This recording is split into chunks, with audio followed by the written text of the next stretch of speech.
Oh, it feels so good to be sitting down to film. I have been sick for the last couple of days, and before that, both the kids and Chris were sick. And it's just been like, I've been running around in sweats and pajamas, haven't showered in a week. It was nice to today, to take a shower, put on some makeup, feel like a human. I may sound a little bit congested still, so bear with me a little bit, but it was such a nice day out and I'm feeling a little better, and I don't like being in bed all day. I'm just not that type of person. So it was really nice to you know, wear clothes that aren't entirely sweat clothes. I mean, they're Lululemon, so they're kind of sweat clothes. Not pajamas, so we're making progress. Hello everyone, I'm here today to share with you guys my April favorites, and I'm, I guess, a week late on this one. I'm usually pretty good about filming at the very beginning of the month, but I missed it. But I want to sit down with you guys, share some of my favorites of the month, the products that I've been absolutely loving, and I was going to initially talk about some of the misses, the products that didn't work so well for me in this video as well, but Thursday's video is going to kind of cover that whole area, so stay tuned for that. Didn't want to be too negative in too many videos, you know? But I have some awesome products I wanted to share with you, so without further ado, let's get into this. So the first product I want to talk about is actually what I'm wearing on my lips right now, and it is the Kylie Cosmetics gloss. This is in the shade Cocoa K, and I really am enjoying this gloss. It has a little bit of a cooler undertone, and I find it works really well whether I'm more on the pale side or I have some self-tanner on. It works for both, and that's pretty rare. I usually have to kind of divide up my makeup collection, whether I'm paler or wearing self-tanner. I actually really like the formula of their glosses. They're not too thick, they're not too thin. They sort of smooth over the lips and give this beautiful, flawless sort of appearance to your lips.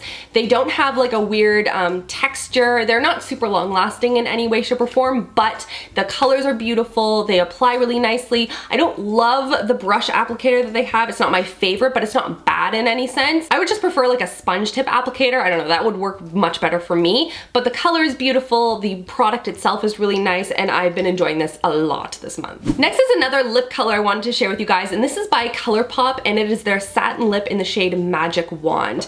And I wore this recently in another video, and a lot of you guys were asking what color it is.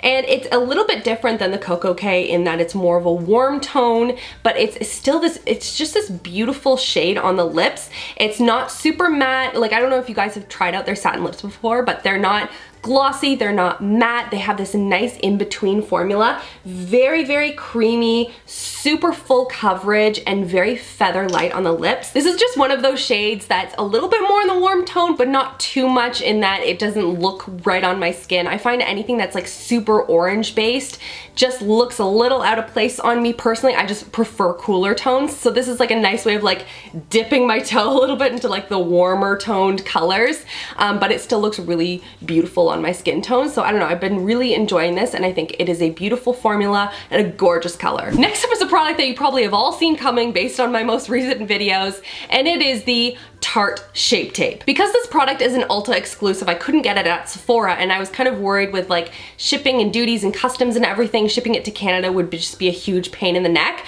but I finally bit the bullet. I went and I got it, and I'm so glad that I did, guys. It is completely and totally worth the hype in my opinion. I actually talked about it when I was testing out new Instagram hyped products, and you guys can see what it looks like on the skin. I zoomed in close so you can actually see how it settles under the eyes. It is an incredible product, very highly pigmented, but not thick in any way. It doesn't settle weird. I've been wearing it pretty much every single day that I've been wearing makeup. I've been using these.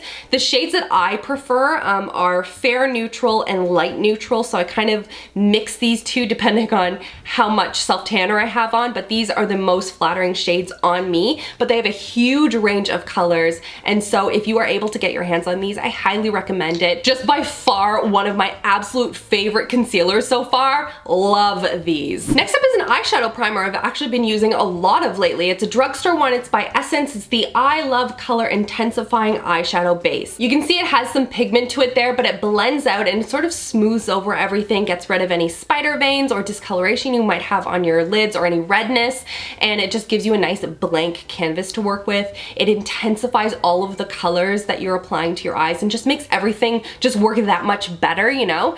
And it's a nice drugstore find. This is not very expensive, and you can buy it at, if you're from Canada, I think Shoppers Drug Mart carries Essence, and I'm sure Ultas and things like that in the States will. But this has been a great find, super affordable, and I've been really enjoying this. Now on to a highlighting palette. This is from Tarte. This is their Skin Twinkle Volume 2 highlighting palette.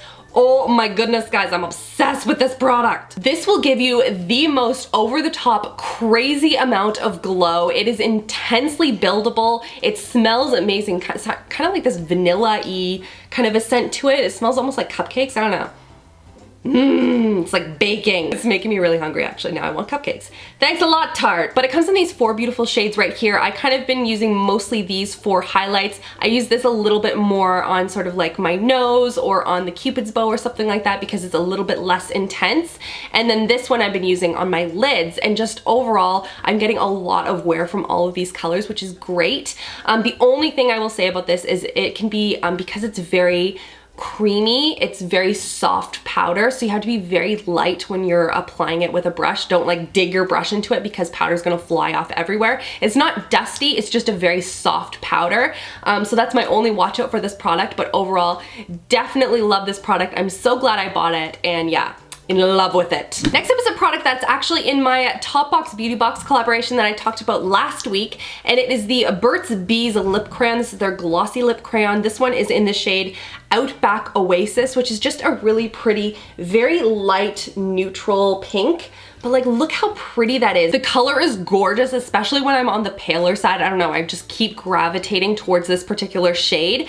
But they're nice and creamy. They're not like super glossy. They have that nice sort of like a just cream kind of a gloss to it. Very hydrating. It's full of really good ingredients. I mean, Burt's Bees, I mean, I've been using their lip balms forever. So if you guys want to check out the video where I talked about the Top Box collab, I will put it in the card section above, and I will also put a link to the Instagram video that I did talking about the different products that are included. But yeah, if you guys are interested, go and check that out. But yeah, it is a beautiful pencil, great color, highly recommend it. And lastly is a drugstore primer I've been really enjoying. I talked about it in my 5-star makeup tested from the drugstore, and this is the CoverGirl Plus Olay Simply Ageless Anti-Aging Foundation Primer. And I was worried I wasn't gonna like this because when it actually like kind of comes out in the pump, it's very, it looks almost thick and creamy and white like a cream, like an Olay cream. But once you blended it out onto the skin, it sort of melts in, it sort of tightened up my skin, it felt like, and it smoothed everything out beautifully. It worked well with a bunch of different foundations that I've been testing it out with, and just overall a great drugstore primer. The only thing I don't like about it, first of all, like the texture, I'm not a huge fan of how it just feels very thick when you first apply it. So I'm not a big fan of that, though it does blend out quite nicely once you apply it to your skin, and it doesn't feel overly heavy once you have it on, so that's good. And I don't like the scent. It smells almost like you know those unscented creams, you know, has that sort of like a powdery kind of a scent to it. It like completely disappears once you apply it to your skin, but that's like the only thing I don't love about it. But other than that, a really nice primer, and it does a great job sort of like making my skin look flawless. And that's everything for this video. Give it a thumbs up if you enjoy these favorites videos, and if you want me to include some like misses, some products that didn't work so well for me in my next round of favorites videos, let me know in the comments. I would love to hear from you guys. Let me know what products you guys have been loving, any products you want me to test out, and that's everything. I hope you guys are having a wonderful, wonderful week so far, and I will see you guys all in my next video. Love you, girls. Mwah.